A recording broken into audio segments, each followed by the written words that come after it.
Hey there. So, if your nonprofit is fundraising in Alaska, or even just thinking about it, you've got to know the state's specific rules.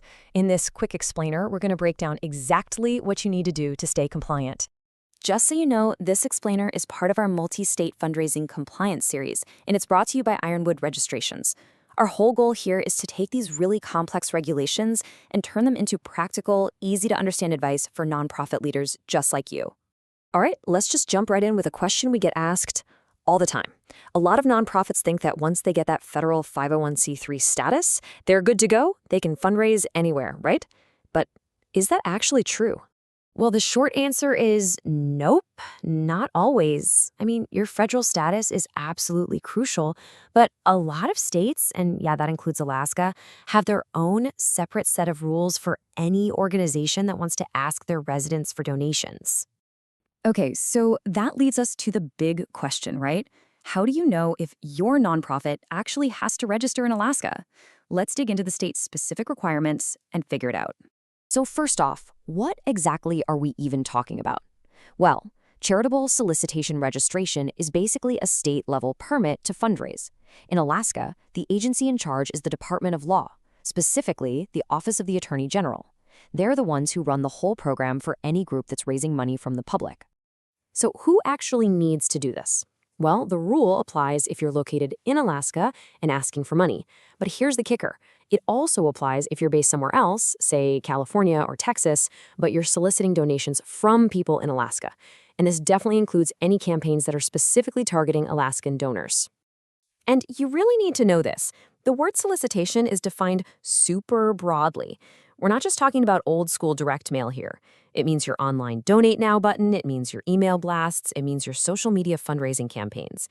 Basically, if you're actively asking folks in Alaska for money, it's pretty much guaranteed to count as solicitation.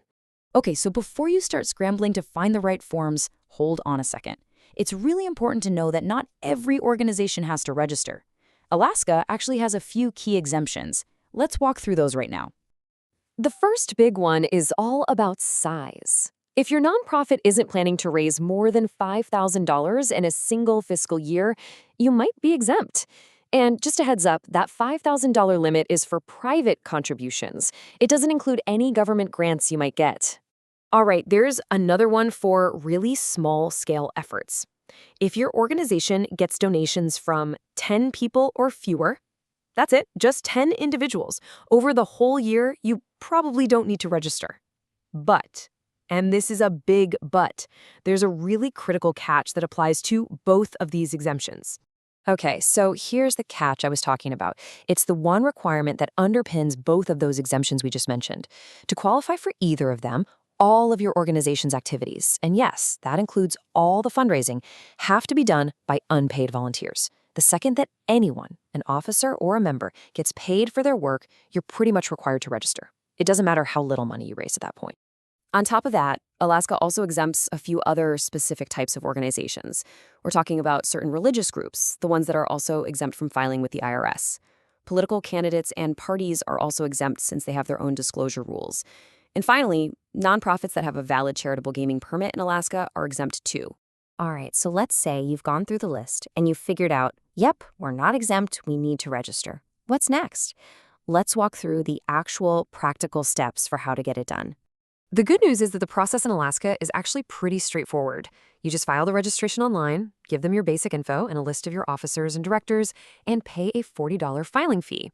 And here's a really great little detail. As soon as you hit submit on that registration, you can start soliciting.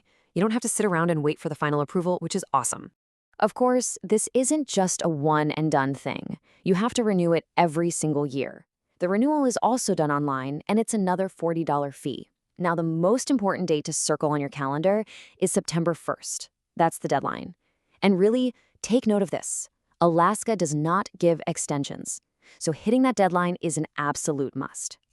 And that brings us to our last section, how to stay compliant. Because it's not just about that first filing, right? It's really an ongoing process that needs a little bit of attention year after year. Look, to keep everything in good standing, all you really need is a simple system. Keep an eye on your fundraising revenue. Make sure that September 1st deadline is on your calendar, maybe with a few reminders, and every so often, just double check to see if you still qualify for an exemption. If your nonprofit is growing, which is great, and you blow past those exemption thresholds, you just need to be ready to register. At the end of the day, Alaska's rules, just like the rules in other states, are all about transparency and protecting donors.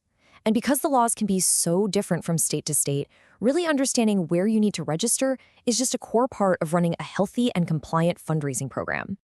Now, if your organization needs a hand managing all these registrations, whether it's just in Alaska or all across the country, that's exactly what we do. Ironwood Registrations specializes in helping nonprofits stay compliant. You can learn more or get in touch with us at ironwoodregistrations.com. And that's a wrap for this explainer. We'll just leave you with this one final thought to chew on. Now that you know the rules for Alaska, where else are you fundraising? And more importantly, do you know the rules there too?